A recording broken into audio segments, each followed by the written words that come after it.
Salut, c'est Patrick. Comme promis, on est de retour avec une nouvelle formule de vidéo. On a décidé de vous présenter en fait des jeux de rôle.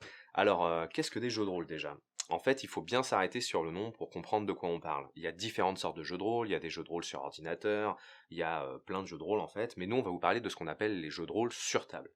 En fait, dans jeu de rôle, il faut bien écouter, il y a rôle. Donc la chose la plus importante dans les jeux de rôle, c'est que les joueurs en fait vont incarner un personnage. Ça peut être un personnage qu'ils ont inventé eux-mêmes, ou alors ça peut être un personnage qui est fourni par l'histoire du jeu.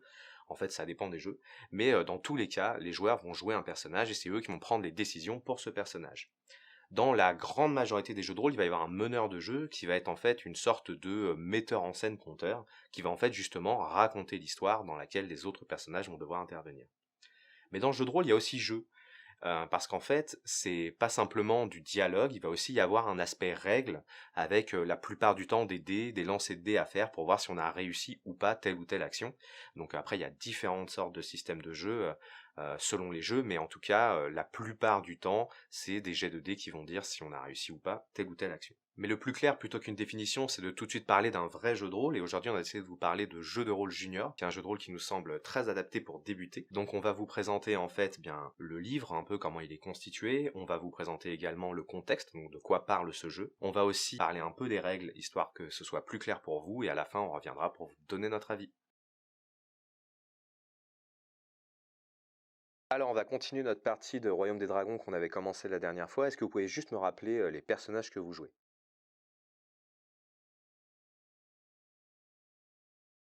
Alors moi, je joue Lania, le chant du dragon, et en fait, je suis une chanteuse qui est trop balèze, mais par contre, je suis tête en l'air, quoi. Ok, Monsieur Patate. Et toi? Alors moi, je joue Ray, je suis l'ombre du dragon, alors je suis censée être discrète, mais alors la dernière fois, j'ai eu pas du tout de chance, hein. Et en plus, j'ai mauvaise réputation, donc les gens ne m'aiment pas. Ah oui, c'est vrai, ça, il y a ça aussi. D'accord, d'accord. Bon, bah, on va reprendre. Donc là, je sais pas si vous vous souvenez, mais la dernière fois, vous aviez retrouvé un trésor et vous aviez décidé de vous cacher, en fait, dans une taverne qui s'appelle l'Écurie Rouge, en attendant, en fait, qu'il y ait des amis à vous qui viennent pour vous récupérer et vous aider. Parce que, en fait, il y a plein d'ennemis du royaume qui sont partout dans les terres et du coup, ben, vous avez un peu peur, en fait, de vous faire attraper avant de réussir à ramener le trésor que vous avez promis de ramener au roi. Donc du coup, vous êtes caché là déjà depuis des heures et des heures en fait, mais vous êtes en pleine nuit quand vous entendez comme ça toquer à la porte. Donc qu'est-ce que vous faites? Alors moi, cette fois-ci, vraiment, j'ai trop peur. Donc là, je me cache tout de suite, avec le trésor. J'ai vu qu'il y avait une espèce de grand placard, alors je vais me mettre dedans. Alors, si tu peux fermer la porte derrière moi, ce serait très bien. Pas de problème, moi je fais ça, alors donc je l'enferme, et juste après, en fait, je vais prendre ma guitare, et j'ai une petite idée. Je vais faire une chanson. En fait, je vais essayer de chanter pour les calmer, parce que je pense que je peux calmer n'importe qui. D'accord, mais tu sais pas du tout qui c'est hein, derrière la porte. Ouais, mais je tente quand même, je tente une chanson. Soyons tous des amis, on peut tous vivre ensemble. Soyons tous des amis, mes amis. D'accord, bah fais un jet de dés, on va voir ce qui se passe, hein. Tous les ouvrages de la gamme de jeux de rôle junior vont prendre la même forme en fait, une forme de livre comme ceci. En fait c'est un livre à couverture rigide qui est un peu particulier parce qu'à l'intérieur il y a un livret qui n'est pas du tout accroché, qui est le livret de règles, et en fait la couverture va devenir le paravent du meneur de jeu, l'écran du meneur de jeu. Donc c'est très classique dans le jeu de rôle que le meneur a un écran, ça lui sert en fait à le positionner comme ça devant lui pendant qu'il parle aux joueurs, et à cacher ses notes et éventuellement des jets de dés qu'il ferait secrètement, parce que parfois le meneur a besoin de faire des jets de dés cachés pour qu'il y ait plus de tension. Et donc ici il y a comme ça cette couverture qui va servir d'écran et qui va rappeler l'ensemble des règles du jeu, donc ce qui va permettre également au meneur d'avoir toujours sous les yeux les règles sans avoir à feuilleter tout le livret. Donc le livret va prendre cette forme-là, donc un livret souple avec des agrafes, qui va contenir l'ensemble des informations nécessaires. Donc sur les 48 pages qui constituent le livret, on va trouver en fait bien tout ce qu'il faut pour le jeu, c'est-à-dire les règles du jeu, le contexte du jeu, c'est-à-dire un peu l'univers qu'il présente, mais aussi des scénarios.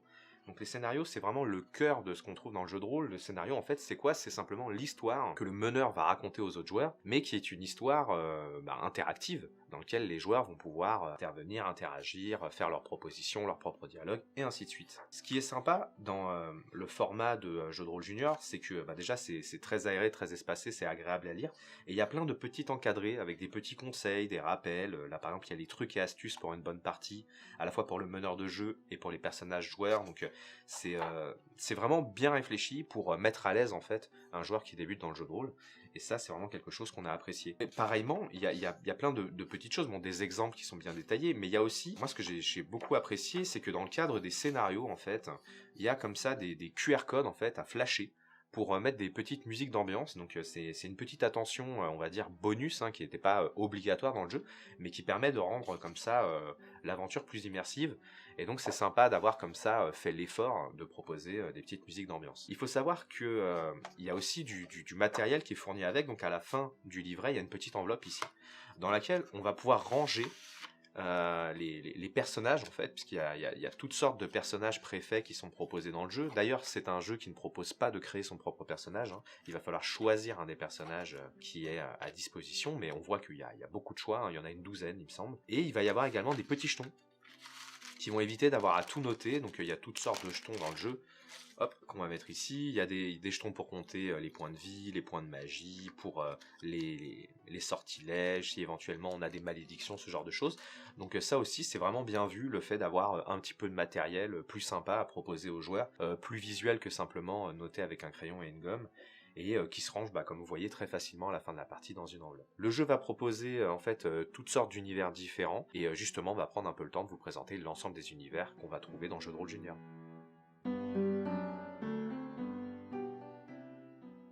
Alors comme je vous disais, Jeu de rôle junior va proposer différents contextes différents, on va dire différents univers en fonction de ce qu'on préfère. On va pouvoir jouer dans les mondes qui nous inspirent le plus. Donc le premier, c'est Au Royaume des Dragons. Donc dans Au Royaume des Dragons, on est sur un univers médiéval fantastique, c'est-à-dire un univers qui va être inspiré à la fois de l'époque des chevaliers, ainsi de suite, mais avec de la magie, des créatures, ce genre de choses. Donc Au Royaume des Dragons, ça va être pour ceux qui vont bien aimer par exemple Le Seigneur des Anneaux ou ce genre d'ambiance. Donc ça c'est le premier qui existe. Ensuite, il y a eu Jeu de rôle junior à l'Académie de Magie. À l'Académie de Magie, c'est un peu un mélange, on va dire, entre un univers de super-héros et Harry Potter. Puisqu'en fait, dans le monde de Jeu de rôle junior à l'Académie de Magie, il y a une espèce de grand monstre qui est tombé des étoiles et qui menace un peu l'humanité. Et donc les gens vont développer des pouvoirs magiques. Il va y avoir une école qui va être créée en fait pour pouvoir justement se défendre contre ces espèces de monstres venus de l'espace. Donc il va vraiment y avoir un côté un peu super-héros, mais tout en ayant un côté, comme la magie s'éveille chez des enfants qui sont dans une sorte d'école, il va aussi avoir un côté un peu Harry Potter. Le troisième univers proposé, c'est Rébellion dans la galaxie. Là, clairement, on est dans un monde qui est pour les fans de Star Wars, puisque l'humanité est partie dans l'espace pour trouver un monde meilleur. Elle a rencontré des peuples extraterrestres avec lesquels maintenant elle vit, elle négocie, ainsi de suite. Donc ça va être un univers très bigarré, futuriste, ainsi de suite. Mais il va y avoir une sorte d'état totalitaire qui essaie de s'imposer, un peu comme l'Empire de Star Wars, donc on est vraiment très proche. Et donc les joueurs vont jouer des rebelles qui vont essayer de lutter en fait pour la liberté et on va dire l'égalité de tous les peuples. Et enfin, il va y avoir Au-delà des ombres, donc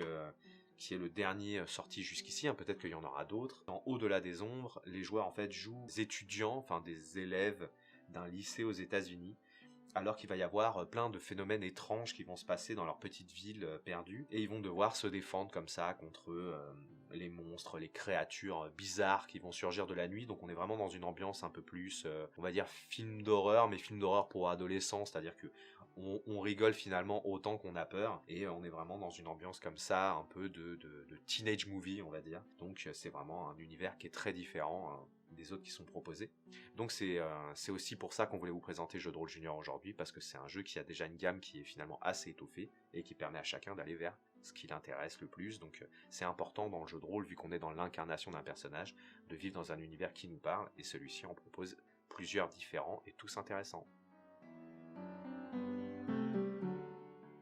Comme on vous a expliqué en début de vidéo, donc dans un jeu de rôle, il y a l'aspect du contexte, de l'univers du jeu, mais il y a également les règles qui sont importantes. Et donc là, on va vous présenter les règles de Jeu de rôle junior. Donc Jeu de rôle junior, c'est un jeu qui va se jouer avec des dés normaux, des dés à 6 faces, comme on va trouver dans le Monopoly ou n'importe quoi.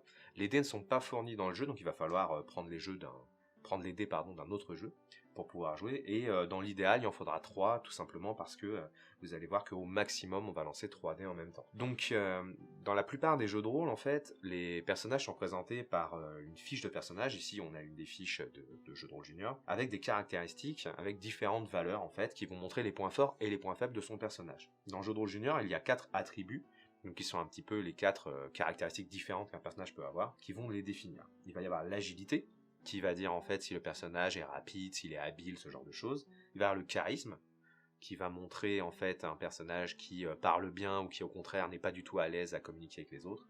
Il va y avoir le corps, qui va être un peu la force et l'endurance du personnage, donc souvent c'est les grands costauds qui ont beaucoup encore.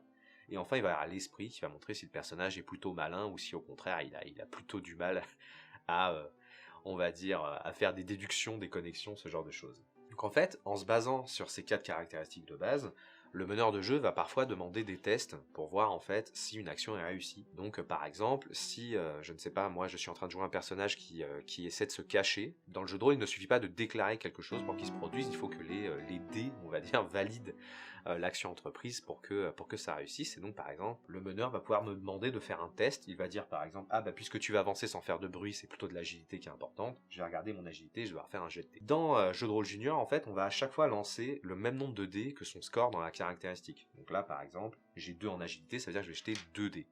Et pour savoir si je réussis ou non l'action, en fait, il va falloir que j'obtienne des réussites. En fait, c'est un jeu avec une mécanique dite de réussite, qui est une mécanique assez classique dans le jeu de rôle. En fait, il va falloir regarder les dés indépendamment. On va pas faire le total des dés, on va regarder chaque dé, ce que chaque dé obtient. Chaque dé qui va obtenir un score de 4, 5 ou 6 va être une réussite. Et à l'inverse, chaque dé qui va obtenir 1, 2 ou 3 va être un échec. Ça veut dire que si, quand je lance tous mes dés, par exemple, je vais les lancer ici, j'ai lancé 2 dés, et mes 2 dés ont fait moins que 4, donc on voit qu'ils ont fait 2 chacun, bah ça veut dire que mon action est un échec, puisque je n'ai obtenu aucune réussite. A l'inverse, imaginons que j'ai obtenu un 4 sur un des dés, et bien là j'aurais fait une réussite, mais une seule réussite. Si j'avais fait un 4 et un 6, j'aurais obtenu 2 réussites. Alors à quoi ça sert de faire plus de une réussite? Eh bien en fait ça sert à quantifier la réussite de l'action pour un peu guider la narration de l'histoire. Par exemple, là, dans l'exemple que je donnais, j'essayais d'être discret. Bah, si je rate, c'est facile, j'ai fait du bruit, le garde m'a repéré, et donc il va se passer quelque chose par rapport au fait que j'ai fait du bruit. Si je fais un seul succès, peut-être que je n'ai pas fait beaucoup de bruit, mais un tout petit peu quand même, le garde se retourne, mais ne me voit pas. Mais ça indique quand même que, même si j'ai été discret, je n'ai pas été parfait dans mon action. Par contre, si j'obtiens les 2 succès, là je commence à faire une très belle réussite, et là tout simplement, je passe sans faire aucun bruit, le garde ne s'est absolument pas rendu compte de ce qui se passe, et du coup, on voit que les jets de dés ont une influence sur la narration, et c'est pour ça qu'il y a des règles. Ce qui est bien dans le jeu de rôle junior, c'est que tout va fonctionner sur ce principe-là en fait. C'est-à-dire qu'il n'y a pas besoin de mémoriser 60 règles pour jouer, tout va être sur ce principe de réussite, échec, tous les tests. Il va y avoir de toute façon globalement que des tests d'attributs. Il va y avoir des talents également, les personnages vont avoir des sortes de spécialités dans lesquelles, tout simplement, quand il a la spécialité, il va obtenir un succès automatique. Ça veut dire que c'est des actions pour lesquelles le personnage est très très fort, et donc il ne peut pas vraiment rater, mais il va réussir plus ou moins en fonction de ses jets de dés, donc voilà. Donc les talents servent à ça. Il y a les faiblesses qui, à l'inverse, vont être un peu comme le nom l'indique, le point faible du personnage, qui vont forcer le personnage à relancer un dé lorsqu'il réussit. Une fois par partie, le meneur pourra dire « Ah, mais n'oublie pas, ton personnage est peut-être en l'air, par exemple, donc peut-être qu'il a oublié, je ne sais pas, de retirer les clés de sa poche avant d'essayer de s'infiltrer, et du coup, elle risque de teinter lorsqu'il essaie d'être discret, et du coup, il force le joueur à faire une relance. Et il va y avoir également une mécanique, en fait, pour les combats de points de vie et de points de magie. Donc les points de vie, bien, c'est tout simplement lorsqu'on va combattre, il va y avoir donc des points qui vont diminuer, donc en fonction du nombre de succès qu'on obtient. Donc si un adversaire m'attaque, il a fait 2 succès, il me retire 2 points de vie, et quand je n'ai plus de points de vie, malheureusement, je m'effondre au sol et j'ai perdu connaissance. Et les points de magie, c'est une sorte de réserve de points qui vont me permettre d'utiliser des petits pouvoirs, des actions spéciales qui sont précisées à chaque fois pour chaque personnage. En fonction des univers qu'on joue, qu'on soit en train de jouer dans l'univers médiéval fantastique ou dans celui plutôt horreur, il va y avoir des petites règles qui vont se rajouter justement pour être plus en adéquation avec l'univers. Donc ça, il faut à chaque fois consulter le livre de règles pour voir ces petites règles en plus. Mais encore une fois, tout est très simple, tout est très bien expliqué, donc c'est vraiment un jeu qui est très adapté à l'initiation et à la découverte du jeu de rôle. Voilà, j'espère que j'ai été assez clair sur l'explication des règles. En tout cas, c'est vraiment quelque chose où il ne faut pas se laisser intimider par les règles. Ça vient petit à petit. Si on fait quelques erreurs au début, c'est pas grave du tout. L'important, c'est de s'amuser. On trouve que c'est vraiment un des jeux qui est vraiment accessible, qui est sympa et qui finalement a fait l'effort de s'adresser à des joueurs qui connaissent pas forcément très très bien le jeu de rôle, tout en restant très accessible. Il y a vraiment un effort qui a été fait sur l'écriture, la présentation, mais aussi la sobriété du matériel, c'est-à-dire que c'est des petits livrets, alors que souvent les jeux de rôle c'est des livres très imposants, avec beaucoup de pages, avec beaucoup de choses à lire. Là c'est très simple, c'est très clair, il y a très peu à lire finalement. C'est très peu cher aussi. Alors, il faut savoir que les livres coûtent une dizaine d'euros chacun, 10 euros même pile je pense. Et ça aussi c'est important parce que quand on hésite à se lancer dans un hobby, mine de rien le prix c'est un frein. Et donc avoir un jeu qui est vendu pas cher avec voilà des options différentes en plus, c'est vraiment très très sympa. On apprécie aussi le fait qu'il y ait vraiment ce côté un peu prise en main tout du long, le fait d'avoir des personnages prétirés qui sont bien présentés avec à chaque fois une petite description du personnage pour que ce soit plus immersif, le fait d'avoir des scénarios qui sont bien faits et qui forment une petite...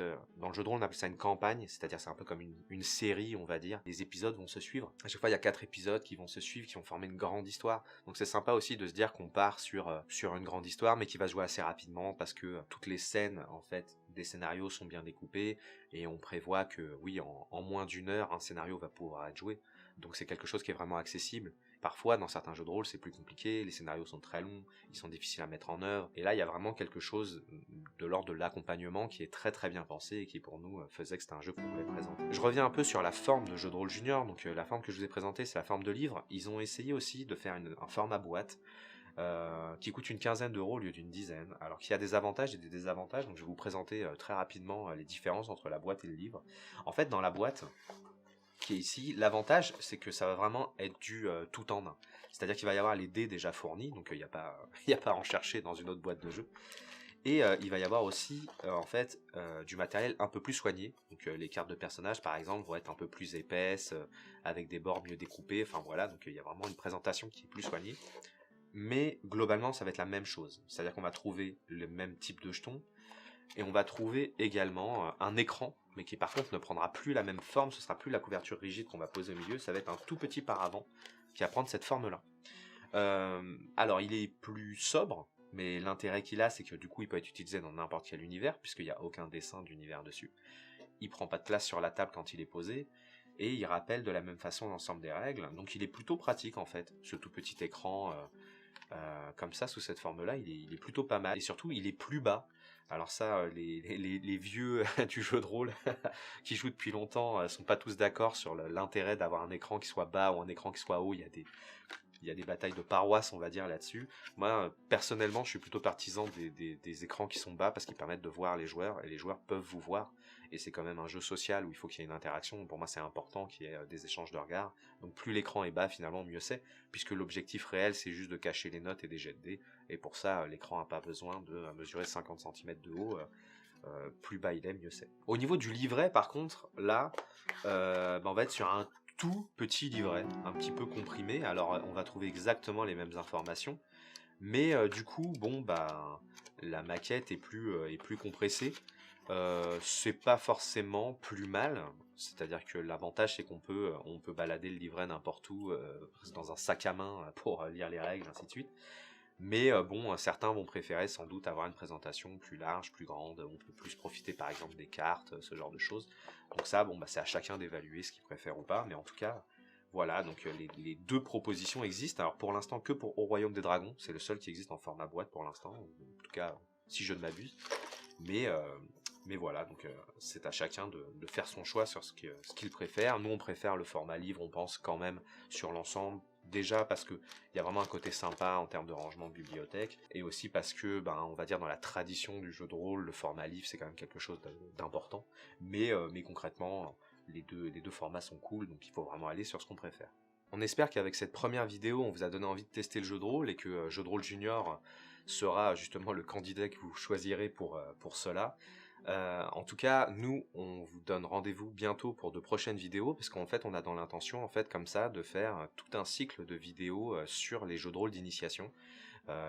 Si vous cherchez un peu sur le net, vous allez trouver différentes sortes de vidéos qui vont vous parler de tel ou tel jeu de rôle. C'est quelque chose qui revient un peu à la mode, qui est un peu plus populaire aujourd'hui.